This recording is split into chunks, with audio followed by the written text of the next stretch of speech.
Donc, on y va. Donc, épargne-moi, père. Point. Non timidum non me perioria terrent, non dicta insanctos impia verba deos. Bon, on regarde un petit peu. Là-dedans, on cherche le verbe. On a terrent. Donc, terrent, qui est à la troisième personne du pluriel, c'est de l'indicatif présent. Vous voyez que devant, vous avez non, qui est la négation, qui est répétée 2 fois. Ce qui veut dire que ici, comme dans la deuxième partie, on n'a pas de verbe, il faut sous-entendre aussi terrent. N'oubliez pas qu'on a affaire à un distique, et que dans les distiques, c'est une seule phrase, avec généralement des jeux de construction similaires. Ok? Bon, alors on cherche donc un sujet au nominatif pluriel. Quelles sont les terminaisons du nominatif pluriel que nous connaissons? I pour la première déclinaison, il n'y a pas de mot en I. I pour la deuxième déclinaison masculine, il n'y a pas de mot en I. Et A pour la deuxième déclinaison neutre.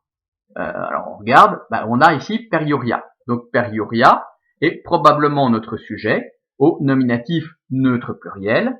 Pareil dans la deuxième proposition, on a impia verba qui est probablement au nominatif neutre pluriel et qui est lui aussi sujet.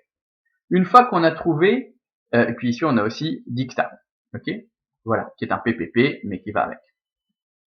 Donc une fois qu'on a trouvé les verbes, on va regarder un petit peu ce qui nous reste et chercher les CD.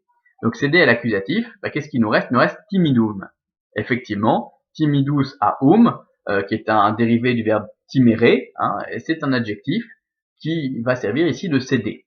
Alors le problème c'est que c'est un adjectif, il se rapporte obligatoirement à un nom. Quel nom reste-t-il dans la proposition? Eh bien mais qui est lui aussi à l'accusatif masculin singulier et qui est lui aussi CD. Donc, les parjures, non terret ne terrifie pas, moi, timidum, étant craintif. Timide, c'est qui a peur de tout, c'est ça, c'est le verbe timere, donc craindre. Moi qui suis craintif. Donc les parjures ne me terrifient pas, moi qui suis craintif. Donc je veux bien aller contre la parole donnée et ne pas partir à la guerre. Moi, s'il y a plus de guerre, ça me dérange pas, je suivrai pas mes salas et je resterai avec ma petite copine. C'est ça que ça veut dire. Ok? Ni ne me terrifie. Alors, qu'est-ce qui ne me terrifie pas non plus? Impia, les paroles impies, dites, donc, et ne me terrifie pas non plus. Les paroles impies, donc qui ne respectent pas les dieux, dites. Et puis ici, on a in. In, c'est plus accusatif ou ablatif, on regarde ce qui suit. Sanctos est visiblement à l'accusatif. Donc c'est in sanctos, accusatif masculin pluriel. In sanctos. Ok?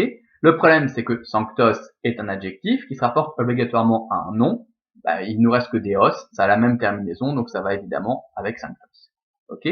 Ni ne me terrifie, les paroles impies, dites, donc prononcées, contre les dieux sacrés.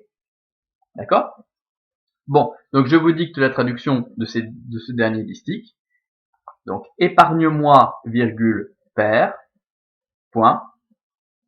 Épargne-moi, virgule, père, point. Alors, quand il dit père, on ne sait pas trop à qui il s'adresse, puisque je vous rappelle que Tibulle a été très jeune orphelin de père. Donc, il a été élevé dans un monde de femmes, avec ses sœurs, ses tantes, sa mère, mais il n'y avait pas d'hommes autour de lui. Donc, peut-être que père se rapporte à Jupiter, à Yahvé, sans doute. Donc, épargne-moi mon père, point. Les parjures ne me terrifient pas, moi qui suis craintif. Les parjures ne me terrifient pas, moi qui suis craintif. Ni